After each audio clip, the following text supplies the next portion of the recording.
Bismillahirrahmanirrahim. Perkenankan kami berbagi adab-adab dalam sholat berjamaah.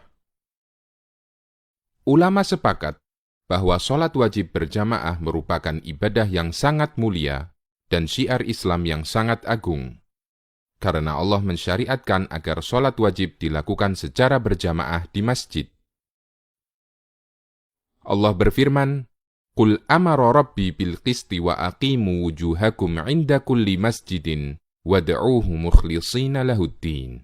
Katakanlah, Tuhanku menyuruh menjalankan keadilan. Dan katakanlah, arahkanlah wajahmu dengan melaksanakan sholat jamaah di setiap masjid, dan sembahlah Allah dengan mengikhlaskan ketaatanmu kepadanya. Quran Surat Al-A'raf ayat 29. Karena itu, Rasulullah Shallallahu Alaihi Wasallam memberikan perhatian besar terhadap sholat jamaah. Beliau bersabda, Sholatul jama'ati tafdulu sholatal faddi bi 27 darajah. Sholat jamaah lebih utama dibandingkan sholat sendirian dengan 27 derajat. Hadis riwayat Bukhari dan Muslim. Bahkan beliau merasa kehilangan ketika ada sahabat yang tidak ikut sholat berjamaah. Ubay bin Ka'ab radhiyallahu anhu menceritakan, suatu hari ketika Rasulullah Shallallahu Alaihi Wasallam mengimami sholat subuh, beliau bertanya kepada para makmum, apakah si A datang? Apakah si B hadir? Beliau menyebutkan beberapa orang munafik.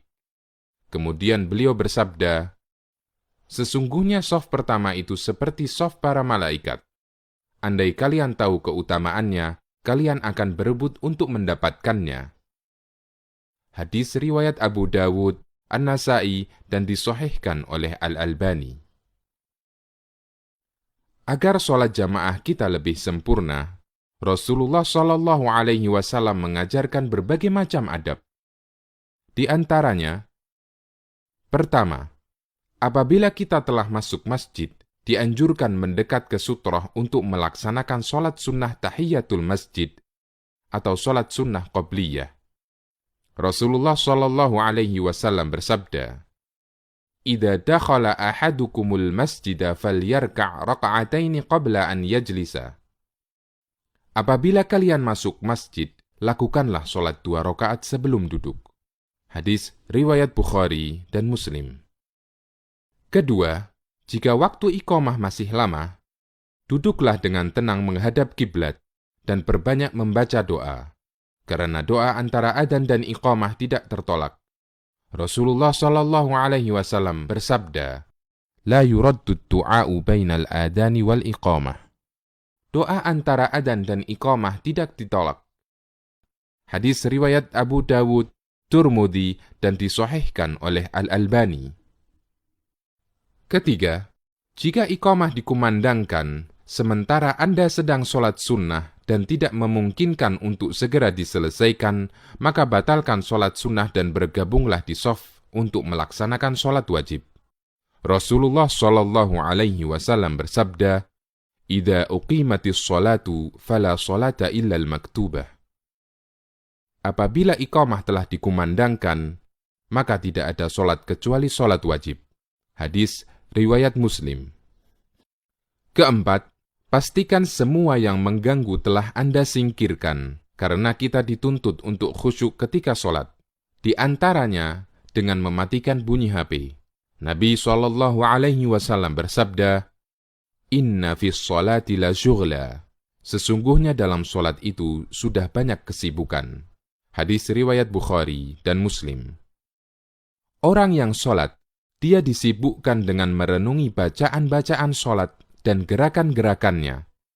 Karena itu, jangan sampai kesibukan dalam sholat tersebut ditambah lagi dengan kesibukan yang tidak bermanfaat. Kelima, apabila Anda mendengar bunyi HP Anda karena lupa mematikannya sebelum sholat, maka segera matikan HP Anda, meskipun sedang melaksanakan sholat. Dan gerakan semacam ini tidak membatalkan sholat, karena gerakan ini dibutuhkan. Al-Hafidh Ibnu Hajar mengatakan, Dianjurkan menghilangkan segala yang mengganggu orang yang sholat dengan cara apapun, agar dapat menjaga untuk selalu khusyuk. Keenam, pastikan shaf sholat rapat dan lurus. Merapatkan dan meluruskan shaf sholat berjamaah hukumnya wajib. Imam bertanggung jawab memerintahkan makmum untuk merapatkan dan meluruskan shaf mereka. Rasulullah Shallallahu Alaihi Wasallam hampir tidak pernah lupa mengingatkan para sahabat akan hal ini setiap sholat jamaah.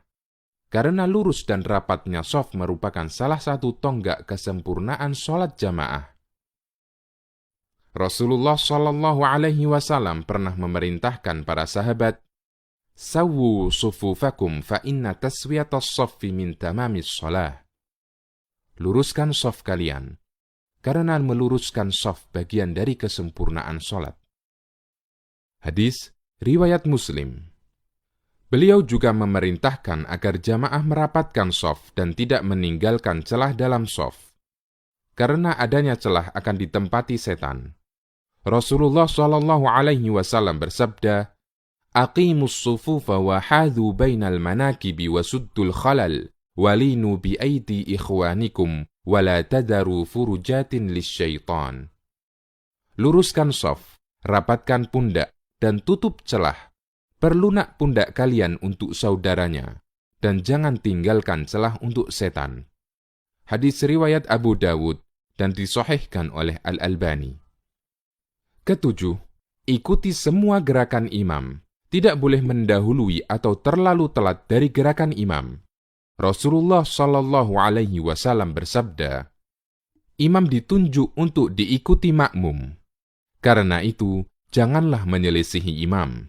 Apabila dia rukuk, maka rukuklah. Apabila dia iktidal, ucapkan Rabbana lakal hamd. Dan apabila sujud, maka sujudlah." Hadis riwayat Bukhari dan Muslim. Kedelapan, Rasulullah Shallallahu Alaihi Wasallam memberikan ancaman keras bagi orang yang mendahului gerakan imam. Beliau bersabda, "Ama yakhsha ahadukum idza rafa'a ra'sahu qabla al-imam an yaj'alallahu ra'sahu ra'sa himarin aw yaj'alallahu suratahu surata himarin." Tidak takutkah kalian ketika kalian mengangkat kepala bangkit sebelum imam? Maka akan Allah jadikan kepalanya seperti kepala keledai, atau bentuknya seperti bentuk keledai. Hadis riwayat Bukhari dan Muslim. Kesembilan, apabila imam lupa gerakan sholat, makmum dianjurkan mengingatkannya dengan membaca Subhanallah bagi laki-laki dan menepukkan tangan bagi wanita. Rasulullah Shallallahu Alaihi Wasallam bersabda, "Innama ana basyarum mithlukum, ansa kama tansaun, fa idza nasitu fadzakkiruni." Saya hanyalah manusia biasa seperti kalian. Saya lupa sebagaimana kalian lupa. Apabila saya lupa, ingatkanlah saya. Hadis riwayat Bukhari dan Muslim. Nabi Shallallahu Alaihi Wasallam juga bersabda, "Man nabahu syai'un fi salatihi falyaqul subhanallah." Siapa yang mengalami sesuatu dalam sholatnya, hendaknya dia mengucapkan subhanallah. Hadis riwayat Bukhari dan Muslim.